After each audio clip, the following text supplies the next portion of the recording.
వచ్చి జగన్మోహన్ రెడ్డి గారి ప్రభుత్వాన్ని గెలిపించాలి ఎప్పుడని వాళ్ళ మొక్కలు ఆనందం చూస్తే తెలుస్తుంది.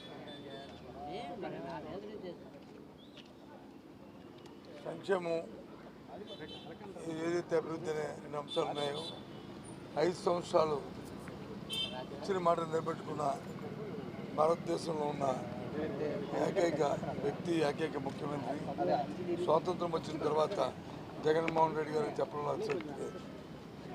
ఆ నేపథ్యంలోనే ఎన్నికల ప్రణాళిక కూడా 5 సంవత్సరాలు చూసి సంతృప్తి అయితే నాకు ఆశీర్వదించడం అనేది ఒక ప్రత్యేకమైన ఎన్నికల్లో ఒక ప్రత్యేకత. తప్పకుండా జగన్మోహన్ రెడ్డిని ఆశీర్వదిస్తారు. మళ్ళీ ముఖ్యమంత్రిగా వారు వస్తారు. వారు తప్పకుండా ఇచ్చిన మాట నిలబెట్టుకుంటే ఇంకా పెద్ద ఎత్తున ఈ రాష్ట్రంలో మరి వ్యక్తి ఎవరైతే ఉన్నారో రాష్ట్ర ప్రధానికం వారి తాలూకా జీవన విధానాన్ని పెద్ద ఎత్తున మార్పు చేస్తూ వారి ఆర్థిక పరిస్థితి మెరుగుపరుస్తూ వారి పిల్లాపాపకి విద్యలో ఒక నూతన అధ్యాయాన్ని ఎప్పుడు దేశంలో లేని విధంగా ఆయన తీర్చిదిద్దడానికి చేస్తున్న ప్రయత్నం తప్పకుండా సఫలీకృతం అవుతారని ఆశిస్తున్నాను. అయితే ఈ ఎన్నికల్లో చూశాను నేను ఎప్పుడు లేని విధంగా కొన్ని పత్రికలు, కొంతమంది వ్యక్తులు కొన్ని ఫాల్స్ ఫేక్ దీన్ని మీడియాని ఉన్న టెక్నాలజీని ఆశ్రయించుకొని లేనిపోయిన సృష్టించి రాజకీయ లబ్ధి పొందుతామని ప్రయత్నం చేసిన సందర్భాలు.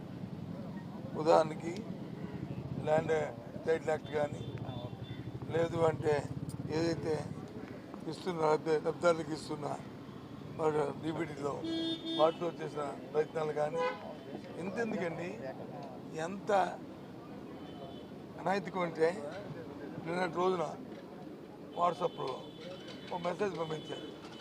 నేను వచ్చి పార్టీకి రాజీనామా చేశాను, నాది తక్షణం అంగీకరించండి అని చెప్పి. ఎంత దౌర్భాగ్యం అండి, ఎంత ధైర్యం అండి ఆ వ్యక్తులకి, పంపించిన వ్యక్తులకి. ఇలాంటిది నేను మళ్ళీ సిపికి రాత్రి వచ్చి కంప్లైంట్ చేసి 23 ఛానల్స్కి వచ్చి చెప్పి ఏంటి ఇది అంతా నా అంతా చెప్పినంత అనే పరిస్థితి జరిగింది. అంటే ఆలోచించండి ఏ విధంగా ఉన్నదనేది.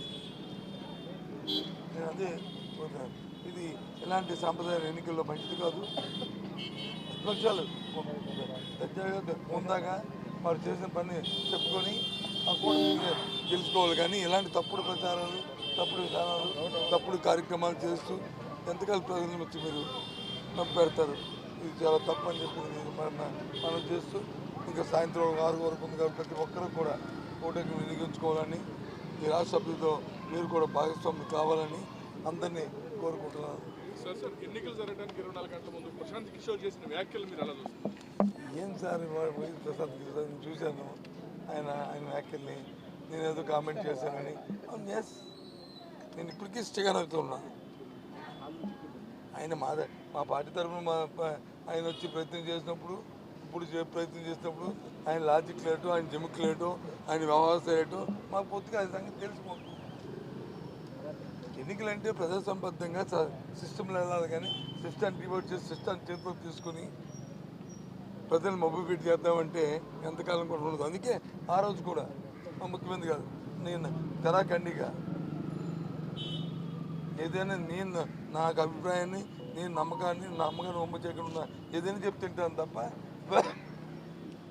మీరు ఇచ్చిన సలహాని సూచనని బ్లంట్గా పాటించడానికి తయారు కలిగిందని చెప్పాడు. నేను రోజు చూశాను ఆయన కామెంట్స్. ఎంతసేపు ఆ టీవీలో ముఖ్యమంత్రి కానీ నన్ను ఆడిపోసుకుని తప్ప ఇంకేముంది. ఆయన తోడొచ్చి రవిప్రకాష్ చర్యలు దొందు ఒకటే.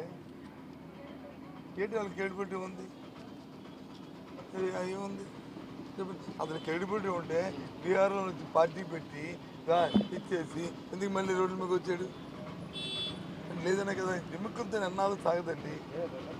ఎముకలతో వీటితో ఎప్పుడు కూడా ప్రజాస్వామ్యంలో వచ్చి సాగదు.